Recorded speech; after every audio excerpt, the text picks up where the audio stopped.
There was one man जिसने इसरो आज जिस लेवल पर है उसे उस लेवल तक पहुंचाया। There was one man जिसने हम सबके favourite president doctor APJ Abdul Kalam को मेंटर किया, उन्हें गाइड किया। There was one man जिन्होंने हर फेलियर की रिस्पॉन्सिबिलिटी जरूर ली लेकिन किसी भी सक्सेस का क्रेडिट नहीं लिया। His name is Satish Dhawan, जिन्होंने एक पूरे जनरेशन को सितारों के सपने देखना सिखाया। आज उनका बर्थडे और आज हमें उन्हें थैंक यू कहना है, लेकिन क्यों?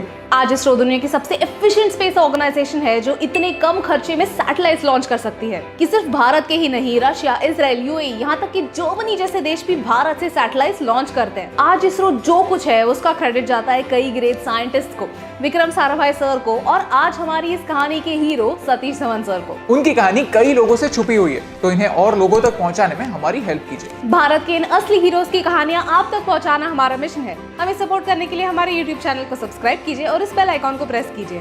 विक्रम साराभाई सर को father of Indian space programme कहते हैं, लेकिन 1971 में उनके अचानक गुजर जाने पर इंडियन स्पेस प्रोग्राम को लीड कौन करेगा, इस सवाल ने सबकी नींद उड़ा दी। But this man was the answer. His name is Satish Dhawan. चाहते तो वो भी विदेश में नौकरी कर सकते थे, अच्छे पैसे कमा सकते थे, लेकिन उन्होंने भारत वापस आने का सोचा। तब वो already Indian institute of sciences के हेड थे और उन्होंने इसरो को लीड करने की रिस्पॉन्सिबिलिटी सिर्फ एक कंडीशन पर एक्सेप्ट की कि उसका हेडक्वार्टर्स बेंगलुरु में हो। इस डिसीजन के पीछे एक विजन था। बेंगलुरु शहर में एक साइंस हब बनने का पोटेंशियल, साथ ही साथ इंपोर्टेड मटेरियल्स पर निर्भर होने से अच्छा है कि भारत भी आत्मनिर्भर बन जाए। और इसके लिए जरूरी था कि स्पेस साइंस के लिए रिक्वायर्ड सारे components, IT, software, hardware, computers एक दूसरे के करीब हो। बेंगलुरु आज सिलिकॉन वैली ऑफ इंडिया कहलाता है। इस विजन के लिए और बेंगलुरु आज जो भी है उसकी नींव रचने के लिए thank you Satish Dhawan. APJ Abdul Kalam undoubtedly Bharat के सबसे फेवरेट लीडर है। आज भी एक भी ऐसा इंसान ढूंढना इम्पॉसिबल है जिन्हें एपीजे अब्दुल कलाम अच्छे नहीं लगते। भारत के पहले सैटेलाइट लॉन्च व्हीकल के डायरेक्टर कलाम थे।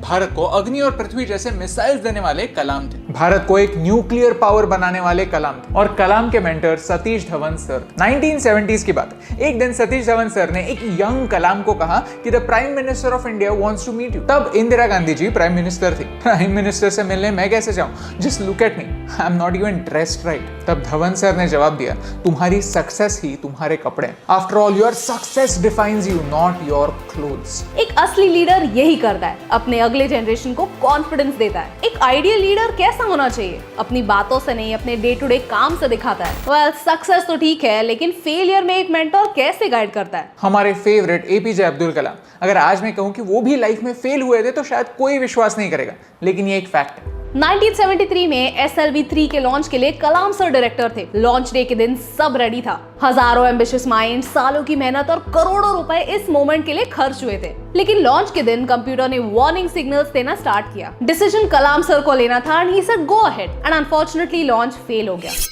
जो रॉकेट आसमान पहुंचना था वो बे ऑफ बंगाल में डूब गया। इस इंसिडेंट्स के बाद, इस फेलियर के बाद प्रेस अपने क्रिटिसिज्म से भरे सवालों से रेडी थी। कलाम सर प्रोजेक्ट हेड थे, लेकिन फिर भी सतीश धवन सर ने उन्हें इस फेलियर को अकेले फेस करने नहीं दिया। इंस्टेड उन्होंने खुद सारे सवालों का जवाब दिया। एक गलती एक इंसान को गलत नहीं ठहराती, ये उन्हें पता था। इसी विश्वास की वजह से इस इंसिडेंट से सिर्फ 11 महीने बाद SLV फिर से उड़ा और इस बार उसने आसमान छू लिया। इंटरेस्टिंग बात यह है कि जब इस बार सक्सेस मिली तब सतीश धवन सर पीछे हो गए।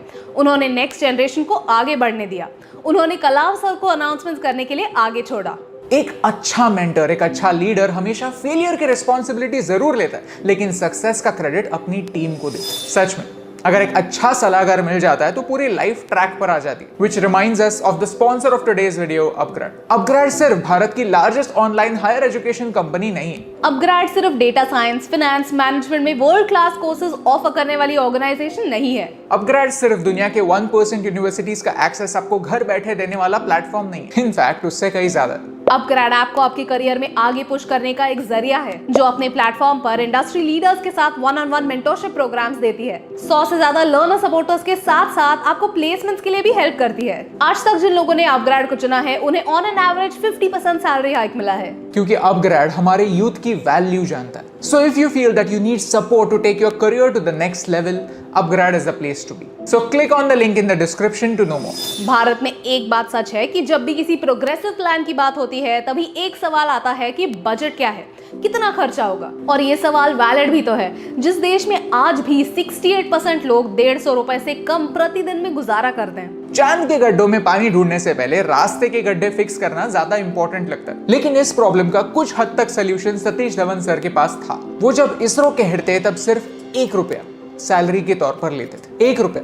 जिस इंसान ने कलाम सर को मिसाइल मैन बनने का कॉन्फिडेंस दिया उसकी सैलरी थी ₹1। जिस इंसान ने मार्शियन मूवी से कम बजट में मार्स तक पहुंचने की एफिशिएंसी इसरो को दी उसकी सैलरी थी ₹1। जिस इंसान ने भारत को स्पेस एक्सप्लोरेशन में एक्चुअल में आत्मनिर्भर बनाया उसकी सैलरी थी ₹1 में अगर कोई इंसान देश को इतनी सारी वैल्यू दे सकता है तो वो है बस ये एक इंसान, क्योंकि ये कोई आम इंसान नहीं था, ये एक हीरो था। इसीलिए आज उन्हें थैंक यू कहने की जरूरत। आज जब हम हीरो ये शब्द यूज करते हैं तब हमारी आंखों के सामने रील के हीरोज आते हैं जो एक राइटर के विजन को एक्ट करता है, एक नकाब पहन। उस नकाब के प्यार में हम उन्हें हीरो समझने लगते हैं, लेकिन असली हीरो तो वो होते हैं जो अपने हाथ से देश के करोड़ों लोगों का फ्यूचर लिखते हैं। जस्ट सोचिए, अगर भारत को हमारे पड़ोसी देशों से बेहतर बनाने वाली कोई चीज है तो वो है हमारा साइंस के लिए योगदान। हमारे ये साइंटिस्ट, उनके ये मेंटर्स जो यूजुअली पर्दे के पीछे रहते हैं, वही हैं जिन्होंने आज के इस भारत की बुनियाद मजबूत बनाई। इस बुनियाद पर खड़ा रहकर तो देखिए,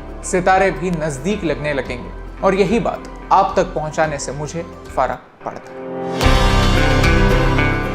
हे टीम, हम हमेशा सोचते थे कि मीडिया भारत के बारे में इतनी नेगेटिव क्यों, तो हमने एक पॉजिटिव सोल्यूशन बेस्ड अप्रोच अपनाया। अगर आपको ये वीडियो अच्छा लगा तो लाइक बटन प्रेस कीजिए। अगर आप यहाँ पर नए हैं तो यहाँ पर क्लिक करके सब्सक्राइब कीजिए और नए वीडियोस के अपडेट्स मिलने के लिए बेल आइकन को प्रेस कीजिए। और ऐसे ही और पॉजिटिव वीडियोस देखने के लिए यहाँ पर क्लिक कीजिए, क्योंकि आपके सपोर्ट से मुझे फर्क पड़ता है।